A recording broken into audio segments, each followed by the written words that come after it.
Snow fell in heavy white sheets, covering the metal streets of the human colony. The air was so cold it burned the lungs with every breath.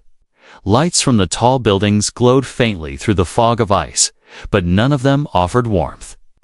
To her, Rana walked slowly, her alien feet wrapped in torn cloth, each step sinking into the snow. Her thin, tattered cloak clung to her body. Soaked from the melting frost, the cold had teeth, and it bit into her skin without mercy. She kept her eyes down, afraid to meet the stares of the people rushing past. Some looked at her with pity, others with disgust, but no one stopped.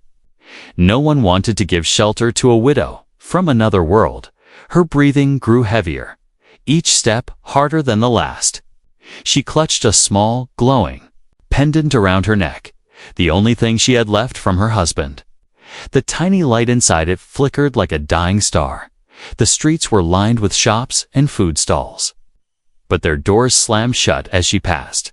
A human woman at a bakery closed the window quickly. Muttering under her breath, an alien vendor shook his head and turned away. Pretending he hadn't seen her, Rena's stomach growled, but she ignored it. Food was useless if she froze to death first. She needed warmth, just one room, one fire, but every home here had its doors closed. She remembered her husband's voice, deep and warm, telling her, "No matter where you are, find the light." But the only light she saw now came from the cold, distant lamps. She turned into a narrow alley.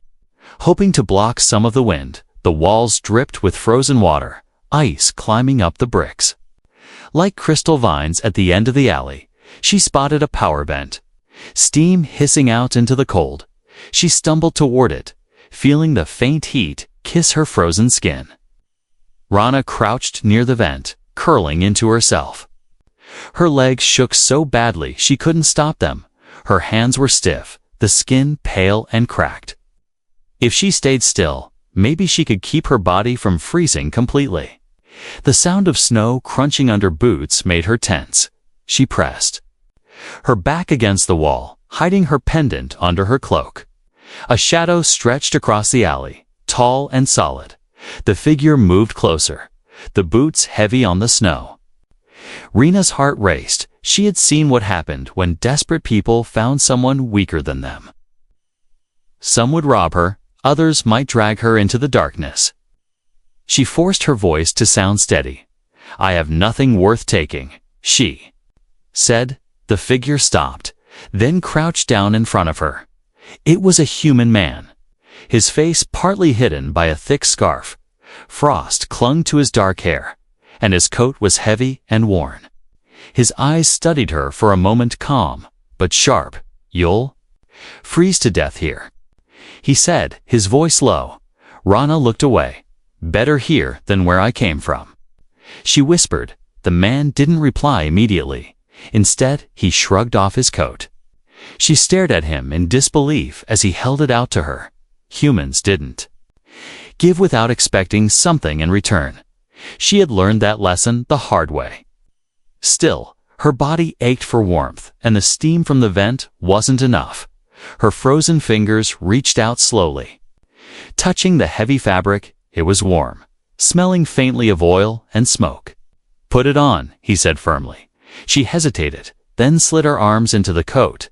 The warmth hit her like a wave. Almost painful after the cold, she felt her chest tighten. Not from fear, but from the strange kindness in his gesture. He stood and extended a hand. "There's heat inside my workshop, and hot tea." Her mind screamed to refuse. This was how traps started, but her legs felt too weak to stand on their own. Slowly, she took his hand. The human pulled her gently to her feet. The snow fell harder now, wind pushing at them from every side. He didn't speak as he led her out of the alley, only kept his arm around her to block the cold. The streets seemed quieter now, the few people outside staring as they passed. To them, she was still just a widow, just an unwanted alien yet. This human walked with her like she belonged beside him. They stopped outside a small, rusted workshop. the windows glowing with soft light. The sign above the door was worn, half the letters faded.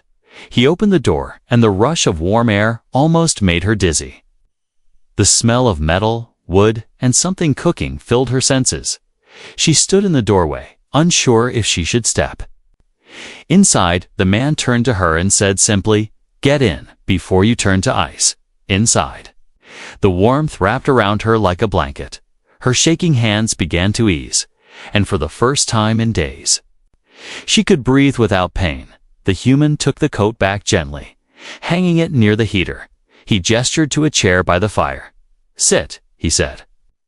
Pouring steaming tea into a metal cup, Rana sat slowly, unsure why a human stranger would care whether she froze or not. She wrapped her hands around the cup, letting the heat seep into her fingers.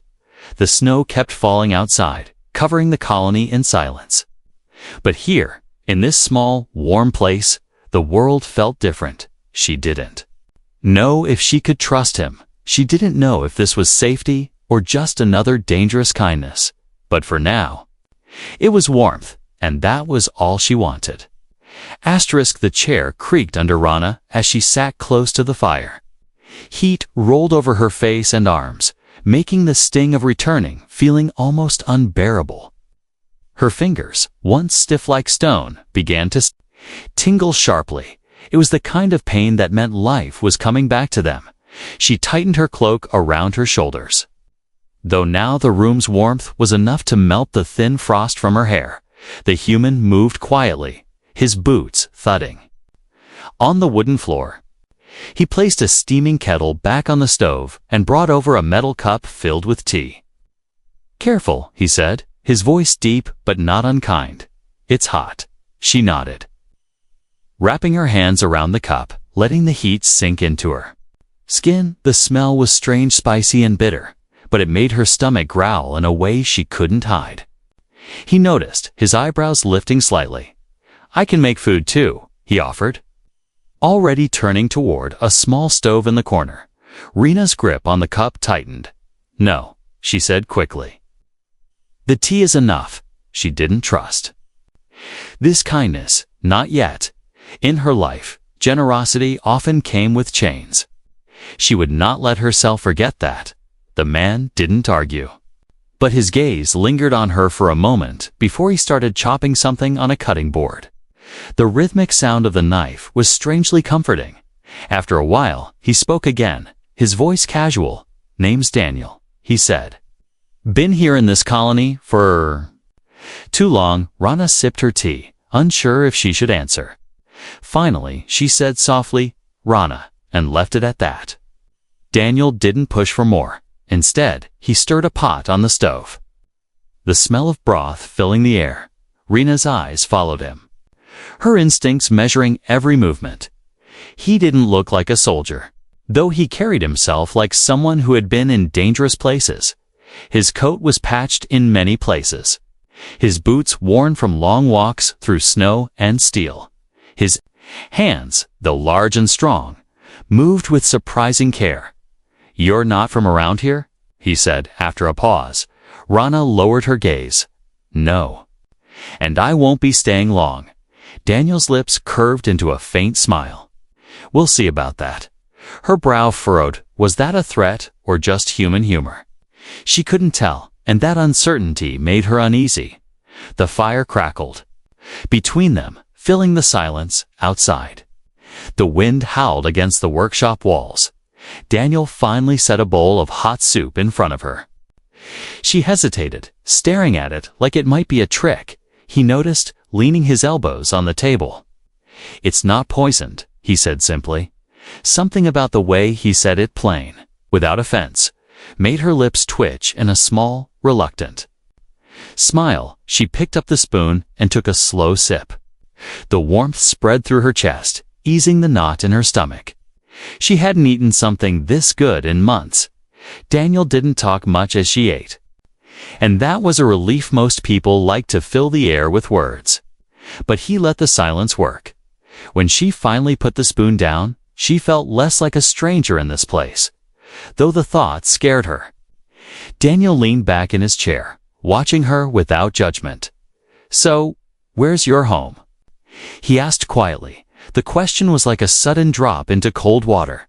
Rena's eyes went to the pendant around her neck, her fingers brushing it without thinking. "There is none," she said, her voice almost breaking. "Not anymore." Daniel didn't flinch or apologize. He only nodded slowly, as if he understood more than he said. He stood and poured himself tea, taking a seat across from her. "I've seen a lot of people walk into this colony with nothing," he said. "Most don't last through the winter." Rena's jaw tightened. "Then I'll be gone before it ends." His eyes met hers, steady, unwavering. "Or you'll be alive when it does." She didn't respond, afraid of what that promise might mean. The workshop was quiet for a long time after that. Rana listened to the ticking of a clock somewhere in the back room. She watched Daniel fix a small machine on the workbench, his hands steady and precise. She wondered what kind of man offered shelter to a stranger without asking why. Men like that didn't exist where she came from. Kindness was always a mask for something else. The storm outside grew worse, the wind rattling the windows. Daniel glanced toward the door, then at her. "You're staying here tonight," he said firmly. She opened her mouth to argue, but he raised a hand. "You wouldn't make it too." Streets in this cold, she hated that he was right. Still, the idea of sleeping under the same roof as a human man made her tense. But exhaustion had already settled deep into her bones. Daniel brought out a folded blanket and placed it on a small bed in the corner of the workshop. "It's not much, but it's warm," he said. Rana stayed seated by the fire, staring at the bed like it was a trap. Daniel didn't seem to notice, or maybe he just didn't care about her suspicion. He went back to his workbench without another word. She studied him quietly, the way he hummed under his breath, the way he checked the heater before settling down himself hours later. When the fire burned low, Rana finally lay down on the bed. The blanket was coarse but warm, and the hum of the workshop machines lulled her toward sleep. Her eyes drifted shut, but her mind stayed alert. She had promised herself she would never trust again, yet here she was, under a human's roof, feeling a warmth she hadn't known in years. And deep down, that frightened her more than the cold ever could. The morning light crept into the workshop through the thin curtains. Rana opened her eyes slowly, unsure for a moment where she was. The faint hum of machinery and the smell of oil reminded her. She was still in the human's workshop, wrapped in a blanket that held the faint scent of smoke and metal. The fire had burned low during the night, but the room was still warm. Daniel was already awake, his back to her as he worked on something at the bench. The clink of tools against metal echoed softly. He didn't greet her right away, and she was grateful for that. Mornings were quieter when no one demanded answers. She sat up slowly, pulling the blanket tighter around her. For the first time in days, her muscles didn't ache from sleeping on cold stone. "You sleep well." Daniel's voice broke the silence. Rana hesitated, better than usual. She admitted. "Good," he said simply, not looking up from his work. The air between them was easy, but fragile, like a thin sheet of glass that could shatter with the wrong word. She kept her eyes on the floor, knowing that if she looked at him too long, she might start to believe this warmth could last. But her mind was not quiet. It drifted back against her will to the places she had tried to bury. The night her husband died was still carved into her memory, like a wound that refused to heal. They had been walking back from the market when the sirens wailed. The human border patrol and alien raiders clashed in the streets. She remembered the flash of weapons, the screams, and the sudden crushing silence when he fell. The pendant around her neck had been his. He had pressed it into her palm with the last of his strength, whispering, "Live," but living had not been the same without him. When she returned to his family, they did not see a grieving widow, they saw a curse. They told her she had brought bad luck, that her presence had doomed him. They gave her a single bag of clothes and shut their door. Forever, her hands tightened on the blanket as the memory burned in her chest. She had wandered from colony to colony, never staying long. Work was scarce for a widow, and even more scarce for one from another species. People whispered behind her back. Some men made offers she would rather die than accept. Others simply turned her away. A soft knock on the table brought her back to the present. Daniel had set a cup of tea in front of her, steam curling into the air. "Drink," he said, his tone gentle but firm. She wrapped her fingers around the cup, feeling the warmth seep into her cold skin. For a moment, she almost felt safe, but safety was a dangerous illusion. "You've been on the road a while," Daniel said, watching her carefully. Rana didn't answer at first. Finally, she said, "Long enough to know no place stays safe." He nodded slowly, as if he understood, but didn't push her for details. That made her uneasy. Most people wanted to know everything about strangers who entered their space. Daniel seemed content to let her keep her walls. At least for now, her eyes wandered to the shelves along the walls. Tools hung neatly, jars of screws and bolts lined up in perfect rows. A few old photographs were pinned to a board above the workbench. One showed Daniel standing beside a woman and a little girl, both smiling. Rena's chest tightened. Recognized loss. She didn't ask about them, and he didn't offer an explanation. She finished her tea and stood, pulling her cloak around her shoulders. "I should go," she said, more to herself than to him. Daniel turned toward her, his expression unreadable. "You could," he said slowly, "but where would you end up?" She didn't answer. They both knew the truth outside these walls. The cold was waiting. "I'm not looking for charity," she said quietly. His lips curved into a faint, almost sad smile. "Then don't think of it as charity. Think of it as rent paid in chores." The words caught her off guard. He gestured toward a corner piled with dusty tools. "You keep the place clean. Maybe cook once in a while. You can stay until you figure out your next step."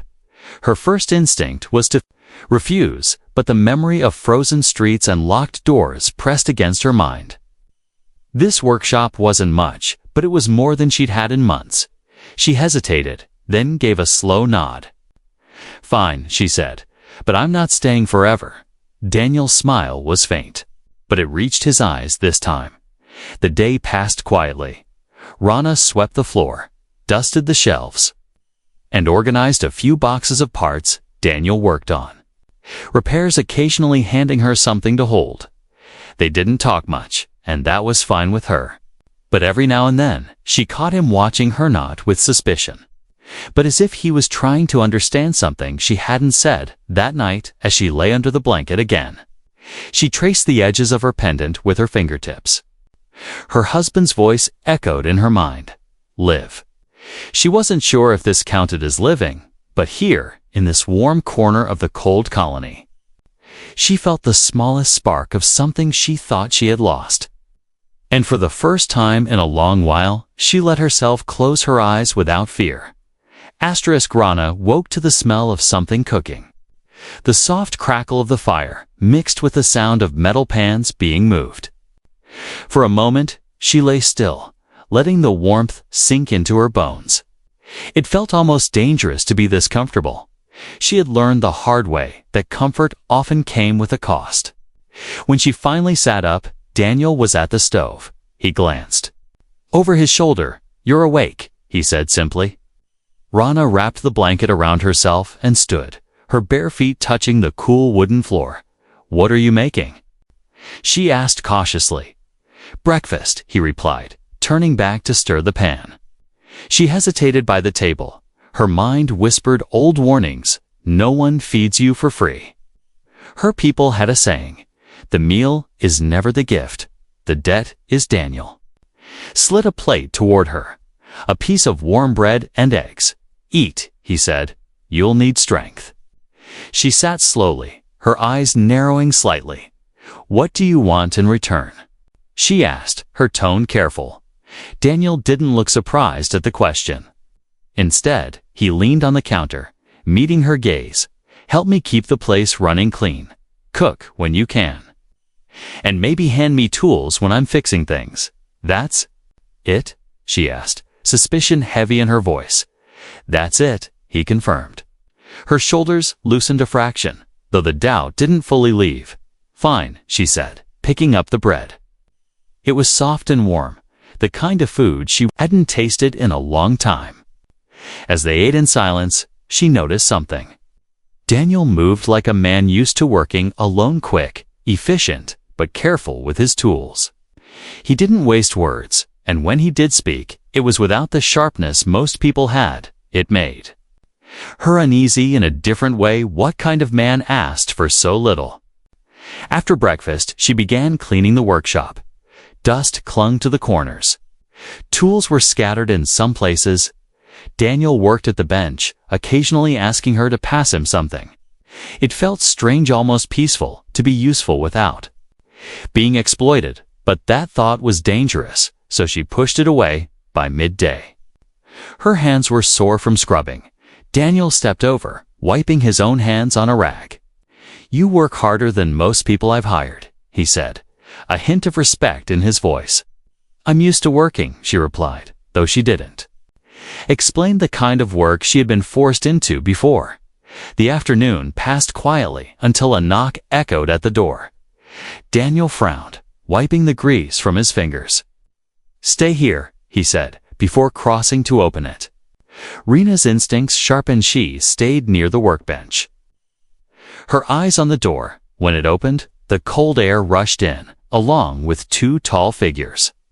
They were alien men, broad-shouldered, with skin marked in the patterns of her homeworld.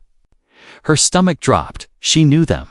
They had been part of her husband's extended family, the same ones who had cast her out. One of them sneered, his gaze sliding past Daniel to find her. Well, look who we found," he said, his voice dripping with mockery. Daniel stepped slightly to the side, blocking their full view of her. "You have business here?" he asked, his tone steady but cold.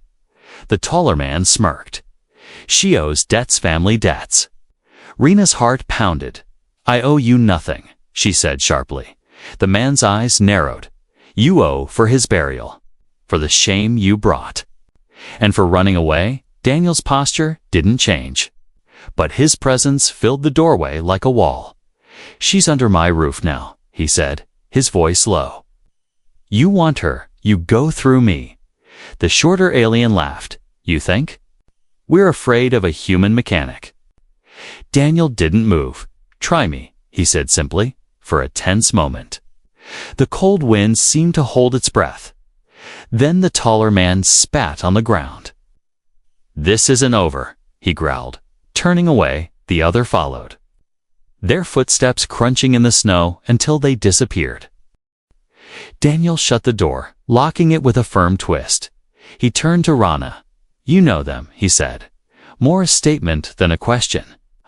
Rena's hands trembled as she gripped the edge of the table. "They'll be back," she said quietly. "They never leave anything unfinished." Daniel met her gaze. "Then we'll be ready." His calm confidence startled her. He wasn't bluffing. But she couldn't understand why a human who barely knew her would risk trouble for her sake.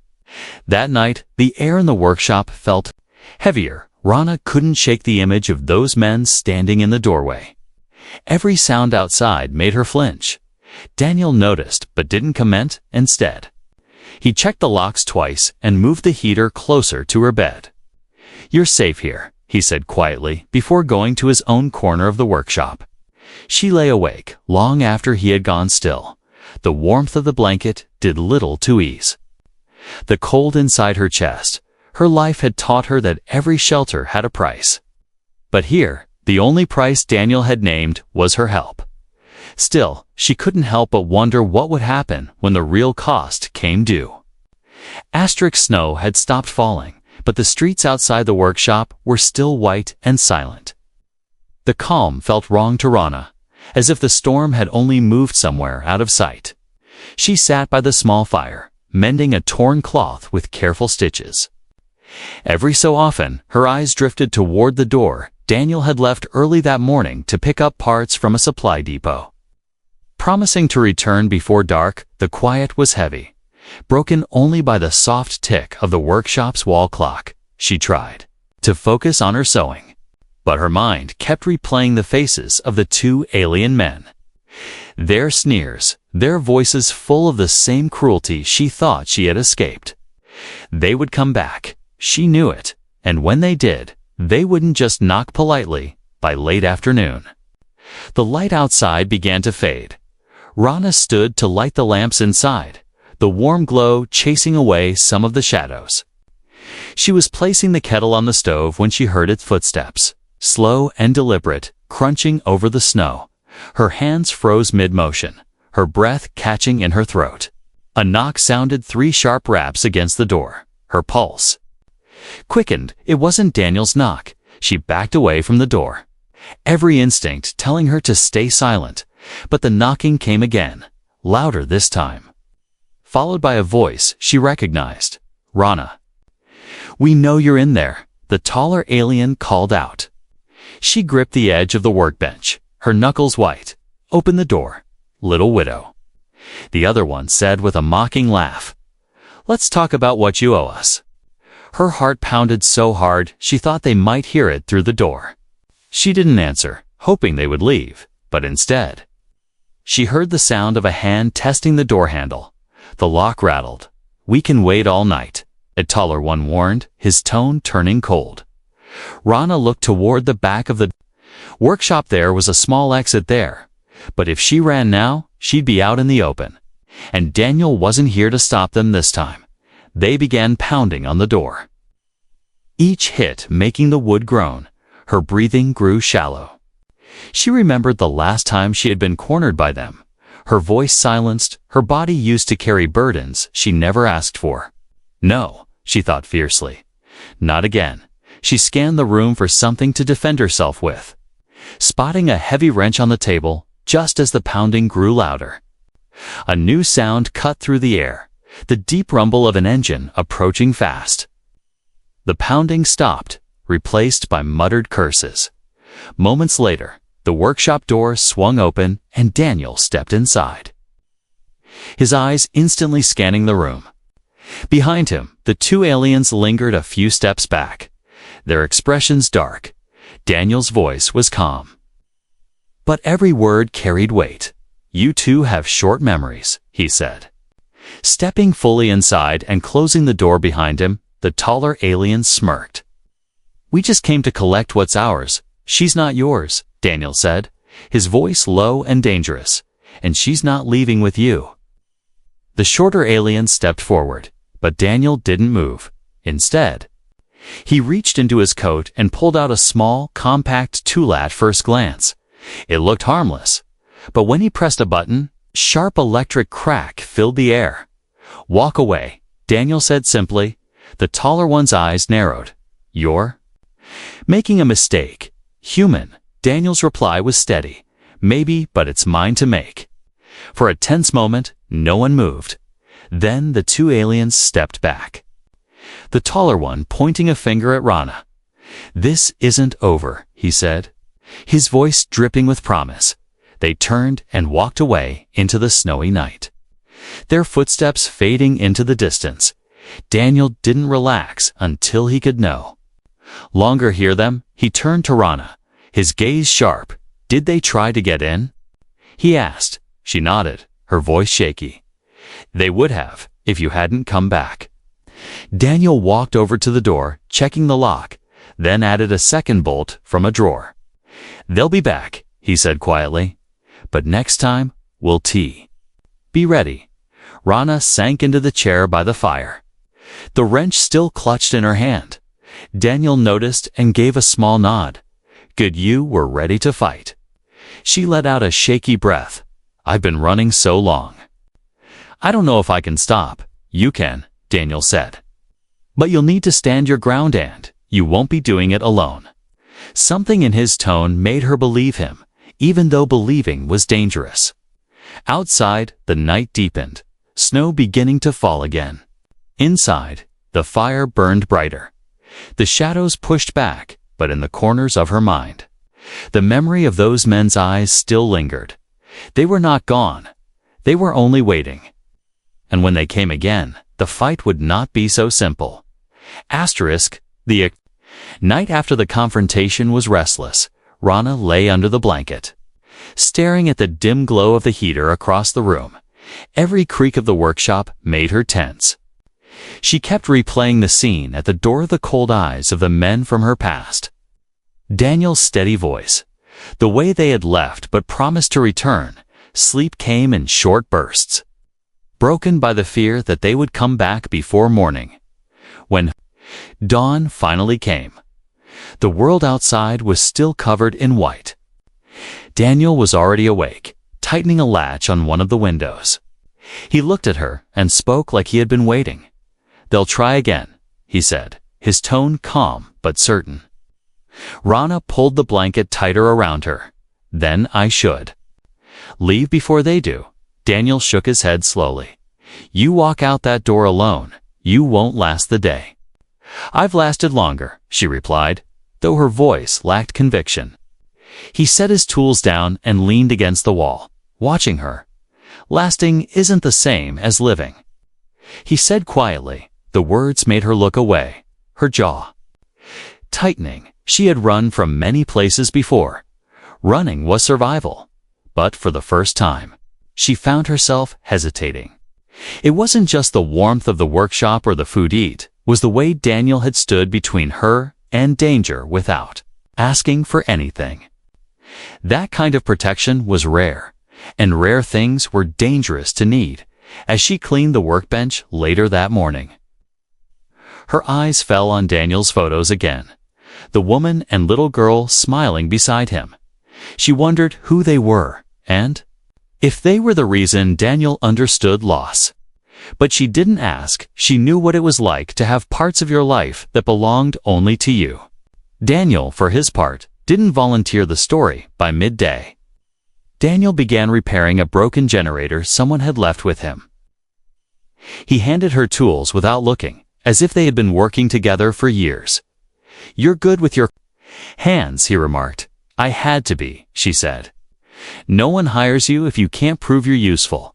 He gave a small nod, the closest thing to approval she'd seen from him. But the quiet didn't last. When the afternoon light began to fade, Daniel spoke again. "You're staying here," he said, not as a question, but a statement. Rana frowned. "You don't get to decide that." "You're right," he admitted. "But you should decide it. Decide now." The way he said it made her pause. Her instinct was to say no, to keep moving before she became attached, but something in his eyes told her he wasn't asking because he needed her. He was asking because he didn't want her to face the next storm alone. She thought of the cold streets, the closed doors, the way her fingers had nearly frozen before she met him. If she left, there was no guarantee she'd find another shelter. "Why?" she asked finally. "Why do you care if I stay or go?" Daniel wiped his hands on a rag and met her gaze. "Because I've seen too many people walk away from safety, thinking they could make it alone," he said, "and I've buried more than I care to count." His voice was steady, but there was a shadow behind its grief that matched her own. The silence that followed was heavy. Outside, the snow began falling again, small flakes drifting past the windows. Rana looked at the fire, its flames steady and warm. She imagined herself walking into the white emptiness outside. Then she imagined those men finding her without Daniel there. Finally, she spoke, her voice quiet. "I'll stay at least until they stop looking for me." Daniel's expression didn't change much, but she thought she saw relief in his eyes.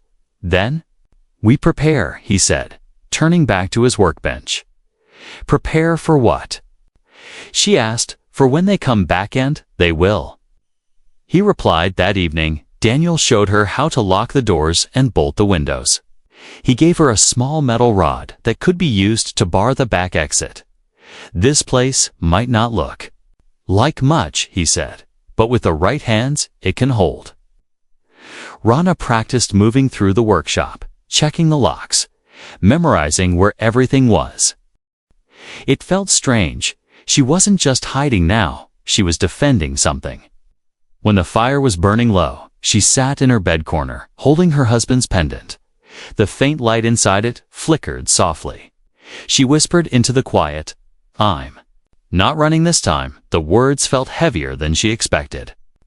Maybe this was what choosing to stay really meant, not because it was safe, but because it was worth fighting for. Daniel glanced at her from his chair by the fire. "You'll be fine," he said. Almost like a promise. She didn't answer. But for the first time, she almost believed him. Outside, the snow kept falling, covering the tracks of the men who had been there before. But she knew the past didn't vanish, that easily it always found its way back. And when it did, she would be ready. The night was quiet. But Rana could feel it, the kind of silence that wasn't peace. But warning, she sat near the fire, her hands wrapped around a cup of tea. Daniel was at the workbench, checking a small electric device for the third time. They hadn't spoken much all day, both aware that the moment they'd been preparing for was close. The two men from her past had vanished for days, but neither of them believed it meant they were gone. Outside, the snow fell in slow, heavy flakes. Every creak of the workshop's walls made Rana glance toward the door. Her pendant felt cold against her skin, as if it knew trouble was near. Daniel noticed her tension and spoke without looking up. "When they come, don't try to run, stand behind me." She swallowed. "I can fight, I know," he said simply. "But I fight better when I know you're safe." The words warmed her more than the fire. Though she didn't say it aloud, she wondered if anyone had ever spoken to her like that, not as a burden, but as someone worth protecting. Hours passed until the clock struck midnight. That's when the sound came, faint footsteps crunching in the snow. Not from one direction, but two. Daniel's head lifted, his hand going to the tool on the bench. Rena's grip tightened on the metal rod he had given her. A knock came, not sharp like before, but slow, deliberate. Then the voice she dreaded. "Rana, open the door." Daniel moved to the entrance, his voice calm. "You should have stayed gone." The taller alien laughed. "We've decided to finish this." More footsteps sounded outside. There were more of them this time. Daniel threw the first lock, keeping the second in place. "You still have time to walk away," he said, his voice like stone. "We're not leaving without her," came the reply. The next moment, a heavy thud hit the door, shaking it on its hinges. Daniel stepped back, motioning for Rana to stay behind the workbench. The second blow cracked the wood near the lock. Daniel moved fast, flipping a hidden latch that sent a metal bar into place. The third hit didn't break through, but the sound of splintering made it clear they would, if given time. "Back door," Daniel said quickly. Rana shook her head. "If we run, they'll just keep coming." Something in her voice made him pause. She stepped forward, standing beside him. "I'm not leaving you here to fight alone," she said. Daniel gave her a brief, unreadable look, then nodded once. "Then we hold," he said. Picking up the electric tool, it sparked with a sharp crack. The next impact shattered the lock, the door swinging open to reveal the two men and three more behind them. Cold air rushed in, but neither Daniel nor Rana moved back. The taller alien smirked. "Step aside, human." Daniel's reply was a low growl. "Not a chance." The first man lunged, but Daniel's strike with the electric tool sent him stumbling back with a shout. Another tried to push past, only for Rana to swing the metal rod into his side. The sound of pain filled the workshop, but the others kept coming.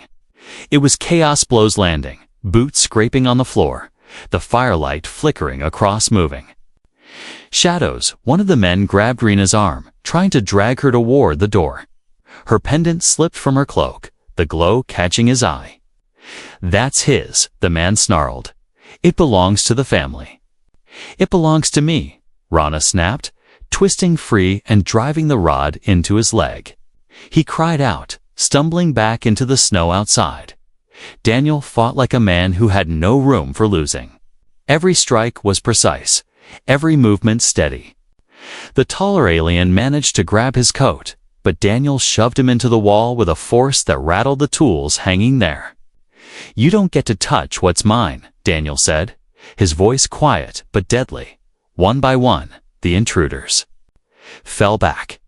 They weren't used to being resisted, especially not by a human and a widow they thought was too weak to stand. The cold night air filled with the sound of retreating footsteps. The taller alien glared at them from the snow, his breath visible.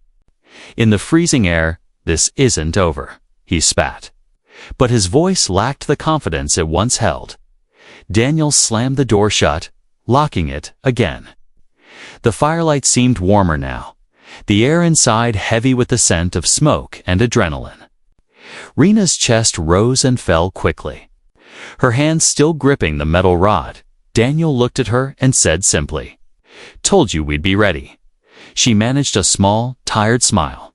"You were right." She walked to the fire and sat down. The heat chasing away the last chill of the night. Daniel joined her, sitting in the chair across from her. For a long moment, they didn't speak. Then Rana reached for her pendant, holding it in her palm. "I used to think warmth was just a fire or a blanket," she said softly. "But it's not tits this." This feeling, Daniel's gaze stayed on her. "And you've got it now," he said. She met his eyes and nodded. "No home wanted me." "But you did." He gave a faint smile. "And you're not leaving." Outside, the snow kept falling, covering the tracks of those who had tried to take her. Inside, the workshop was quiet, warm, and for the first time in years home.